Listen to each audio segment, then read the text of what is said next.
Nous apercevons en premier la garde républicaine avec son escadron de motards. À leur tête, le lieutenant Sougué Roble El Abbé, en formation en triangle, pointé en avant et composé de 22 motards aguerris dans ce domaine. L'escadron des motards de la prestigieuse institution de la garde républicaine intervient régulièrement dans le déplacement du président de la République, chef du gouvernement et chef suprême des armées. Ils sont aussi sollicités par d'autres missions. Sérieux et expérimentés, ces hommes accomplissent avec panache leur mission.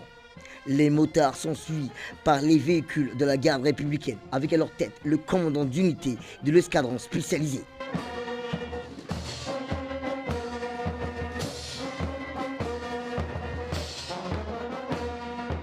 À présent, c'est au tour de la troupe motorisée de la gendarmerie commandée par le chef d'escadron, Youssouf Ahmed Hared.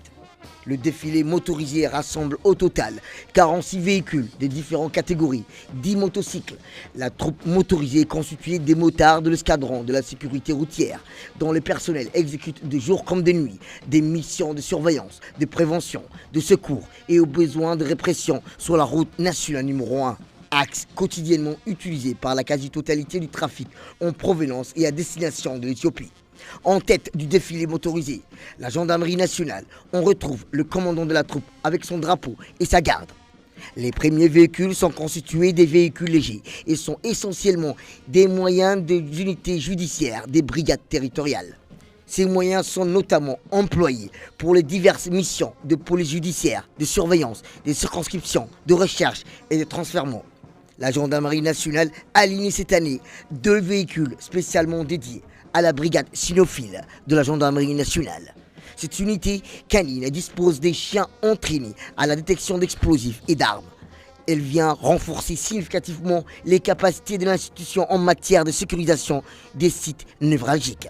La compagnie de la circulation routière, la mission principale de cette compagnie de circulation est de la lutte contre l'insécurité et la délinquance routière. Pour enrayer ce fléau, ce service conjugue les actions préventives et répressives, notamment la sensibilisation des usagers de la route, répression des infractions prévues par le code de la route, mettre en place des périmètres d'interdiction et de la circulation au stationnement afin de protéger les cortèges lors des manifestations sportives et culturelles. Les moyens de transport et d'intervention de la sécurité publique dotés de ces véhicules type pick-up, ces déplacements optent ce modèle de transport qui assure plusieurs types de missions. Les véhicules de compagnie d'intervention, ces véhicules sont dotés des moyens de protection contre les projectiles, car intervenant la plupart du temps sur le lieu des troubles importants de l'ordre public. Ils sont composés aussi des véhicules blindés dotés de lancers de gaz lacrymogène. Les camions de transport de troupes suivent également, ainsi que le soutien logistique, notamment ceux du ravitaillement en eau et de carburant.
La direction centrale du matériel est une direction de services spécialisés. Elle assure le soutien et la maintenance des matériels logistiques, les bataillons et régiments dans les opérations extérieures, en majeur les opérations intérieures dans lesquelles l'armée de terre est engagée au cœur de la maintenance opérationnelle et dispose de savoir-faire uniques, se distingue par la polyvalence des spécialités de maintenance. Le bataillon de transmission à présent entre en scène. Ce bataillon de transmission à sa tête le chef de bataillon, Syed Abdullah Hussein, le véhicule du commandant des transmissions de l'armée djiboutienne. Créé très récemment sur décret présidentiel le 1er juin 2023. Après le véhicule de l'officier adjoint du corps de garde au drapeau, il est mis en exergue pour cette édition le radar de reconnaissance de type LDB-6 monté sur véhicule dont ont été dotés récemment ce régiment. Ce système sert en temps de paix à surveiller les frontières, les cibles militaires, les endroits clés, les zones sensibilisées en même temps de guerre et à reconnaître en profondeur le champ de bataille. Ce combat vise à détecter les personnels adverses en mouvement à moins de 15 km, les véhicules adverses en moins de 22 km, les chars, les hélicoptères adverses à moins de 25 km.